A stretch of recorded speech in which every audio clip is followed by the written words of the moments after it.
the early 2000s, Michael Schumacher didn't just dominate Formula One, he owned it. Drivers saw that red Ferrari in their mirrors and usually backed off. They respected the seven-time champion. They feared him. Then Juan Pablo Montoya showed up. The Colombian didn't give a damn about Schumacher's titles, Ferrari's politics, or the proper way to race. His motto was simple: give me room or we're crashing. He was raw, aggressive, and didn't care who he upset. But was that fire enough to make him a world champion? Or did Montoya's own wild style become his biggest enemy? Let's rip this story wide open. The peak, the summer of Juan in 2003.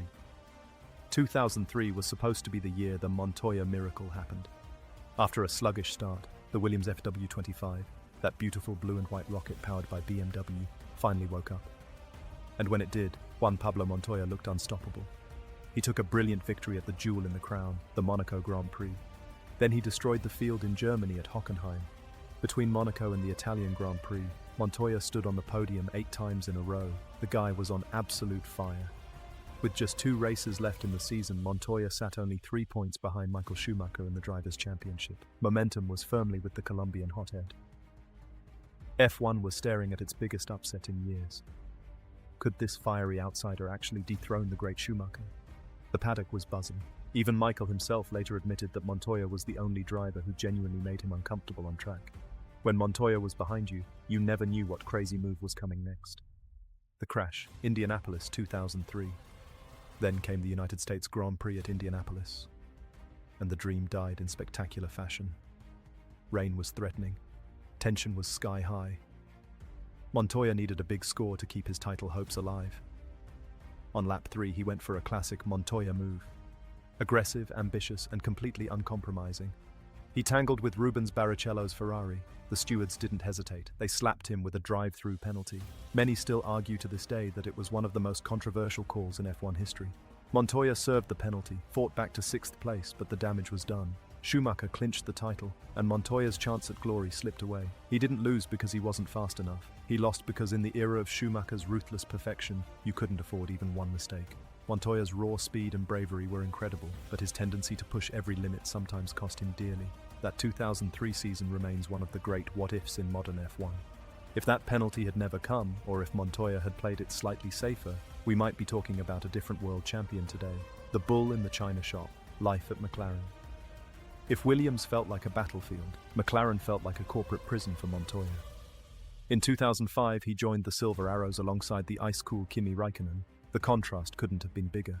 Montoya was loud, emotional, and drove purely on instinct. McLaren, under the ultra-strict Ron Dennis, demanded perfection, data, and polished PR. The two sides never fully clicked. Montoya still delivered moments of brilliance. He won races and showed flashes of that same fearless attacking style. But the tension kept building. Then came the infamous tennis injury in 2005. Officially, he hurt his shoulder playing tennis. Most people in the paddock believed it was actually from a motocross crash, something far more in keeping with Montoya's daredevil personality. The trust between driver and team was broken. Ron Dennis wanted robots, Montoya wanted to race. By mid-2006, he'd had enough. No long goodbye, no farewell tour. Montoya simply walked away from Formula One and jumped straight into NASCAR. It was a shocking move that left many fans stunned. Here was a driver at the absolute peak of his talent, choosing freedom over chasing that elusive F1 title. The verdict: was Prime Montoya a world champion? So let's be brutally honest. On pure raw talent and sheer balls, Prime Juan Pablo Montoya was absolutely world champion material. He was the only driver in that era who could look Michael Schumacher dead in the eyes and make the German blink. His overtakes were legendary.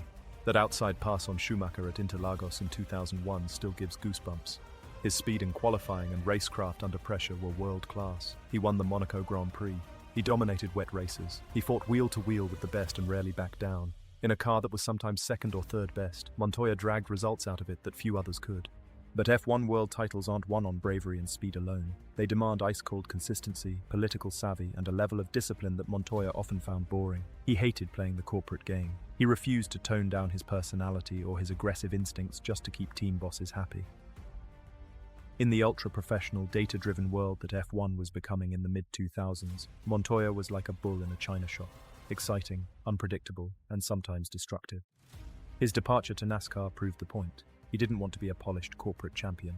He just wanted to race, hard, fast, and on his own terms, and race he did. After leaving F1, Montoya went on to win the Indy 500 twice, the 24 Hours of Daytona, and countless other big races across different series. He became one of the few drivers in history to taste success at the very highest level in both open-wheel and stock car racing. That kind of versatility is rare. The legacy of Juan Pablo Montoya. Prime Montoya wasn't just fast, he was fun. He brought passion, aggression, and personality back to a sport that was starting to feel a little too clinical. He made Schumacher sweat. He made fans cheer louder. He reminded everyone that racing should be exciting, not just calculated. He left Formula One without a world title, but he left with something even rarer: respect from his peers and a reputation as one of the most exciting drivers of his generation. Many still argue he was the most naturally talented driver of the early 2000s, held back only by his own fiery temperament and bad timing with machinery and politics. In the end, Juan Pablo Montoya didn't need an F1 crown to prove he was a king. He proved it every time he climbed into a race car, whether it was a Williams, a McLaren, an IndyCar, or a NASCAR. He raced the way most of us wish we could, flat out, no excuses, no fear. That's why, even without a world championship, Montoya remains one of the most loved and respected drivers of the modern era. He wasn't perfect. He was better than that. He was real. If you loved this deep dive into the career of Juan Pablo Montoya and whether he could have been world champion, smash that like button and subscribe for more raw, no-holds-barred F1 stories from the glory days. Tell me in the comments, was Prime Montoya good enough to be Schumacher and with the title, or was his aggressive style always going to cost him? Drop your honest take below. I read every single one. If you're talking about pure wheel-to-wheel racing, there were very few drivers who could match Juan Pablo Montoya at his peak. And when he went head-to-head with Michael Schumacher, you could feel the tension through the screen. No politics, no hesitation, just raw racing instinct. That's something stats alone will never fully capture.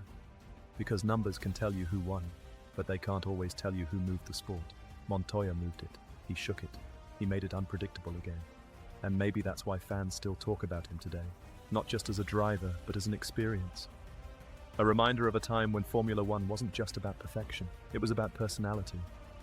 So whether you think he could have been world champion or not, one thing is certain: drivers like Montoya don't come around often, and when they do, they leave a mark that no championship trophy can replace. Until next time, keep the passion alive, and never forget why you fell in love with racing in the first place.